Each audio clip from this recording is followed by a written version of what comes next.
Hello everybody, welcome back to Dee's Book Brain. I'm Dee and this is my book brain. Today we are going to be doing a book review.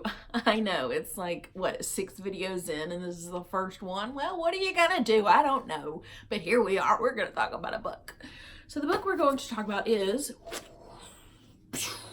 Fantasticland by Mike Bockoven. Barrel in a heap. I'm not 100% on the last name, but you know what? As long as you can spell it, you can look it up, you can buy this book, you can rent this book, you can do anything you can to get your hands on this book, because this, y'all, is so far the best book I have read of 2019.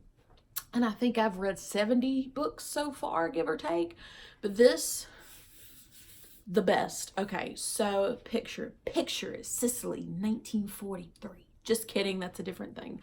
So picture it, you work at a theme park. You work at one of the best theme parks in the world. We got Disney World, we got Orlando, we got Fantasticland.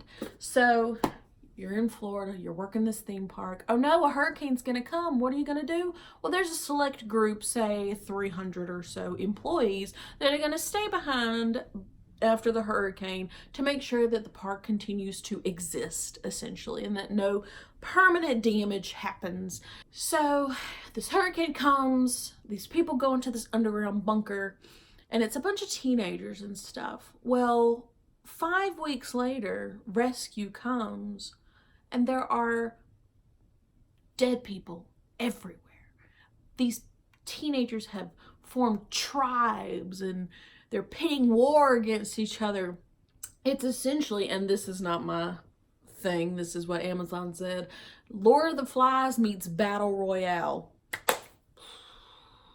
It doesn't get any better than that. I'm promising you, it doesn't get any better than that.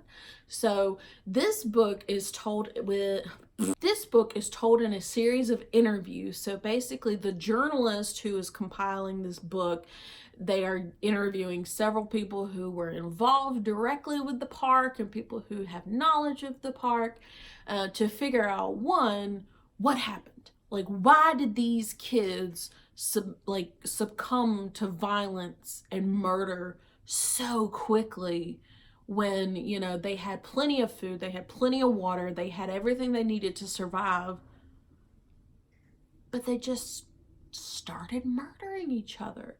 Secondly, it's like, okay,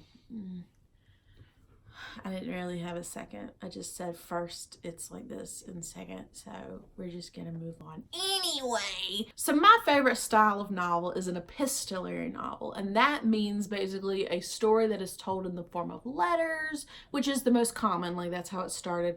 But now epistolary can include like emails, memos, tweets, you know, all that fun stuff. So this is essentially told in epistolary form.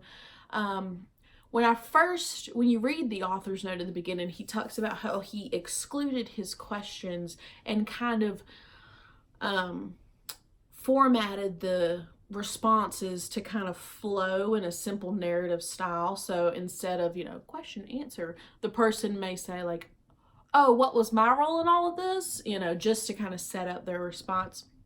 And so I was kind of nervous about that because I really like, you know, question, answer. I like it. If you've read Sleeping Giants, that's a perfect example. Like, I love that type of book. It's just so interesting to me because you can only get the amount of information that the author wants you to have. Like, you can't infer anything. Like, you learn things as the novel goes on, which I guess is actually every kind of book ever written. But anyway, so this book, but it's actually done really well. So he interviews several people, and just the way it's told is just so wonderful. So like, you'll get introduced to this character, it'll be like a background character in one interview, and then 3 interviews later it's the main person being interviewed. I mean, it's just such a cleverly laid out story. I mean, I was just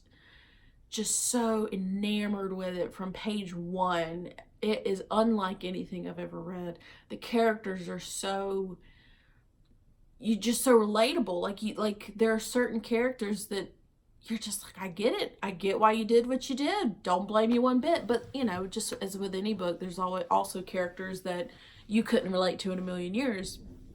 And one of the interesting aspects of the book is that the author kind of, it's more than just these kids fighting each other in this abandoned amusement park, you know, flooded amusement park.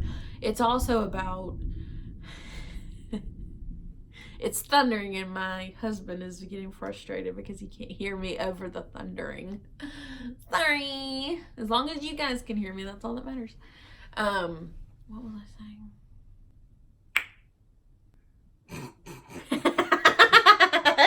I got distracted and I can't remember what I was talking about. Oh boy, this is gonna be fun to edit later.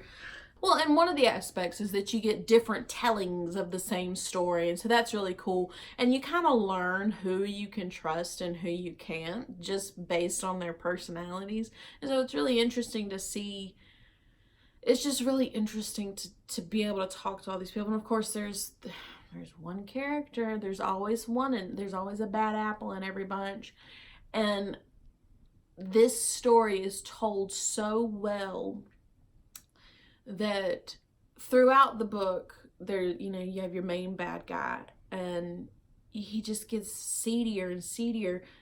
But at the same time, you understand him more and more, and you honestly, and disagree if you want, I almost felt sympathetic towards him at the end, until we read his interview, and then I was just like, no, never mind, you're a piece of crap, that's okay. Oh man, this was just such a, to have this, it's, to me, it's very difficult to flesh out a lot of different characters. And you know, there was an occasion here or there where some characters just felt like repetition of the character before, you know, like, oh, this character sounds just like that one, and they didn't have their own unique voice. But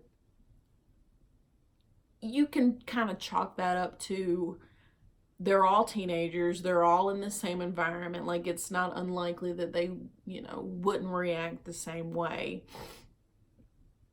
And there's just, you know, this at the end of the book, and forgive me if I ramble, I don't really know how to review books other than I just talk about them. But one of the things that I've really enjoyed about this book is that it didn't follow the standard narrative of, like, you know, exposition, rising plot, climax, falling plot, you know, conclusion. It didn't do that. But yeah, this didn't follow a standard narrative. This book was basically like beginning, and it just was climax the whole time. It was just a constant stream of woo! And then by the end of the book, it's almost shocking that you've reached in the end of the book, because you just, like, you almost just want to hear every second of these people's days, because, you know, no spoilers, but they essentially spend 5 weeks in this hellhole, and it was too short for me. Like, I wanted every disgusting, gory, grisly detail that you could have given me about what these kids did during their time in the theme park. And so by the time you get to the end, you're almost just like, oh, wait. Oh, wait.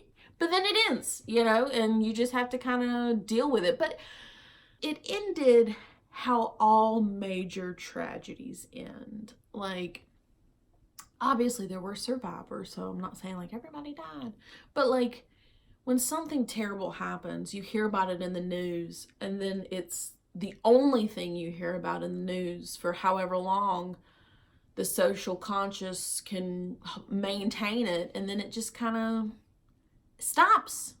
Something else happens, or you've heard all you can hear, and you just don't really hear about it anymore. And this book really felt like that. Like, it felt like a tragedy would have felt. And one of the last comments I have on it is that it kind of shocked me at the end, because a good book is going to make you look at yourself. And I don't mean only good books. Like, good books only do that. Like, you can read a book that has nothing to do with your life and still enjoy it, and that's a good book. But some books are meant to make you think about something other than what you just immediately have going on in your life. And this book really did that. It really kind of turns the page on you and kind of asks you, like, I mean, I've shown you what happened in the theme park, but what part did you play in it? You know, as the viewer, as the voyeur, you know, what was your role in it and what did you do to help? And it kind of, I don't know, like, to me, it kind of made me reassess how I react on social media to things. And I mean, I know that sounds really dramatic, but it did. It just kind of was like, oh, snap, crackle, and pop, you know. But hands down, best book I've read all year. I don't know if it's going to be contested, and if it is, of course, I'll let you know. But run, don't walk, don't crawl, don't shuffle, but run to get your copy of Fantasticland.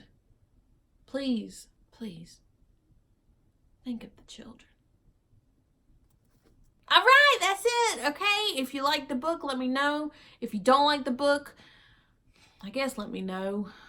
I don't know why you wouldn't like the book, but actually, if you don't like the book, let me know. We'll talk about it, because that's, you know, that's the whole point of this, is to discuss things and figure out what's going on. I don't know what's wrong with me. It's Friday, so I'm really excited to be off for the weekend. Woo! But all right, I'll see you guys in the next video. It's gonna be great. All right, bye.